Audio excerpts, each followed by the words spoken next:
The very funny Jeff Galion. Hey! What's up, boy? Magandang gabi, Whiskey Park. Palakpakan naman tayo dyan! Parang ang hina na energy. Whiskey Park, palakpakan naman tayo dyan! Magandang gabi, ako po, gaya na sinabi ni David, ako po ay taga-Tondo. Narinig ko kanina, may mga sumigaw.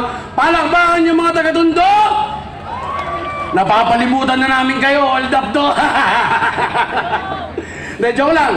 Para naman fair, palakpakan yung mga nakapunta na sa Tondo. Palakpakan mga nakapunta na sa Tondo. Ayan, marami-rami na rin pala nakapag-outreach program. Kailangan pa namin ng tulong doon, oy. Pero alam niyo sa amin sa Tondo, maraming pagkakaiba sa ibang lugar. Marami kaming mga salita na ginagamit na hindi ginagamit ng ibang tao. Di ba naalala niyo yung mayor namin dati? Si Isko, mahilig siya yung mga binabalitan yung mga words. Meron kami mga ganun. Tuturuan ko kayo ngayong gabi. Okay, ito Ano yung tawag nyo doon? Sa mga tao wala silang bahay, nagtatayo sila ng barong-barong sa naman, hindi naman nila lupa, tapos kahit paalisin sila at gamitan sila ng dahas, ay hindi na umalis, ano tawag sa kanila? Swami. Sobra naman kayo. Wala bang mas maayos sa term dyan? Kaya niyan. Ayun, pakilakas, pakisigaw. Yun po yung tawag namin sa kanila sa Tondo. Neighbors. Kapitbahay namin yan.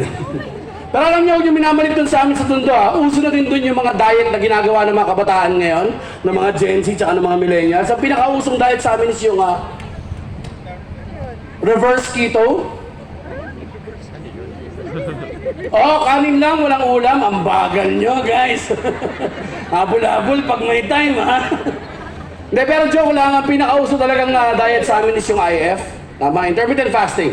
Sa intermittent fasting, meron niyang windows, di ba? Meron niyang 8-hour window para kumain, tapos the rest of the year, hindi na. Last mo na yan, Brody Girls. Pero alam niyo okay doon, kasi natutuwa ako dito sa McKinley, ang daming mga malalaking mga grocery stores dito. Hindi uso sa amin yan. Hindi uso sa amin yan. Ang uso pa rin sa Tondo, sari-sari store. Sari-sari store. Okay naman ang sari-sari store, pero meron ako isang problema sa kanya na malamang naging problema nyo na rin. Sa sari-sari store, kapag wala silang panukli, anong sinusukli nila sa atin? Sabay-sabay. Candy, di ba nakaka-bad trip? Candy. Kanina bago ako pumunta rito, bumili ako sa tindahan, sabi ng tindera sa akin, kuya, pasensya ka na, baka pwedeng candy na lang isukli namin sa'yo. Nagalit ako, sabi ko, ate, unang-una, hindi ko responsibilidad na wala kayong panukli. Tindahan kayo, dapat yung nila-expect na natatawad, hindi buo yung pera sa bulsa. Tsaka pala, anak ng tudya naman, 1,000 yung pera ko! Tsaka guys! Candy rin yung pinili ko. Umuwi ako na may 2 sakong snowbear.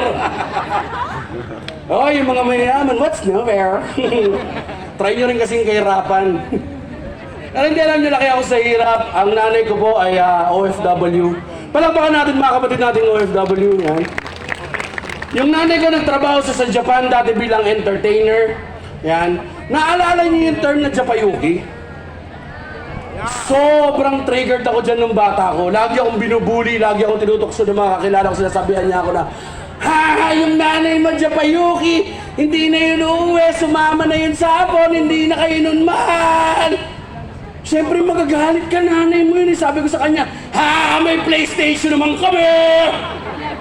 Palibasa kasi, yung nanay niya, GRO lang dito. Pinsan ko yun, Gitero ka.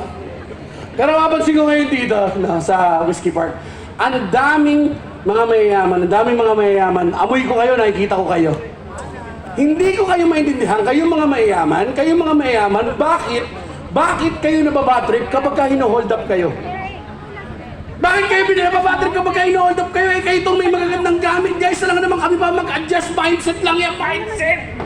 Di ba? Alam ka namang mga mahirap, hold up, hindi namin yung kapwa namin mahirap. Anong tawag nyo doon? Cannibalism! Doon na kayo makakita ng, hold up to! Hold up din! It's a tie.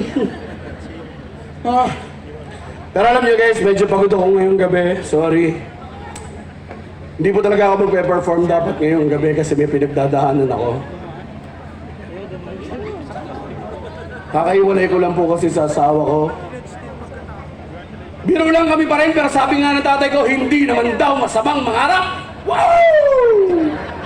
May mga lalaki pang nangangarap maging single dyan, palakpakan! tatapang ng mga tao rito sa Makili. Pero alam niyo kung kasama niyo ang mga girlfriend o asawa ninyo at gusto niyo mag-agree sa sasabihin ko, just blink twice. Akong bahala sa inyo. Eto, pakinggan niyo to, girls. Alam ko, women's man kayo, pero pagbigyan niyo ako. Nakakainis kasi kayo mga babae. O wala ba akong sinasabi, nakapaka? Asawa ko ba kayo? Nakakapikon! Ang hilig nito mga babaeng tong wrong timing makipag-away. Tama boys? Wrong timing makipag-away. Para ba mga lalaki? Ang tatapang nito mga ito. Nasaan mga misis? Andyan misis mo, pare? Misis mo yan? Wala asawa, wala dyan. Solo? May asawa ka na, nasa bahay? Good job, pare, hindi niya sinama. Woo! Wrong timing makipag-away. Kung kailan maganda yung ginagawa mo, kung kailan ka nanonood ng basketball, kung kailan kayo uminom ng mga tropa nyo, kung kailan kayo may right sa kanya aawayin. Isang beses inaway ako ng asawa ko, kumakain ako, ang ulam krisipata, ang kapal-kapal ng taba, ang lutong-lutong ng balat. Hindi pa dumadampi sa bibig ko yung krisipata, narinig ko na yung bibig ng misis ko galing sa malayo. Sabi niya sa akin, talaga,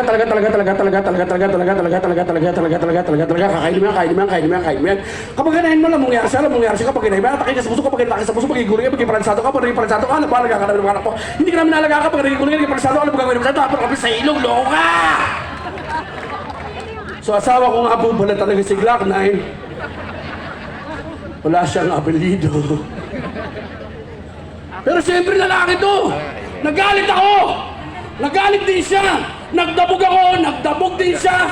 Ipinukul ko yung plato. Pinukul niya yung plato. Umiyak siya. Nag-sorry ako. Right, boys? Sabi nila, happy wife, happy life. Hindi yan totoo. Happy wife, still alive. Yun ang mga kakisyan. Maraming salamat. Ito na po naman natin ang mga sarili at sa Honor Philippines. Maraming salamat po.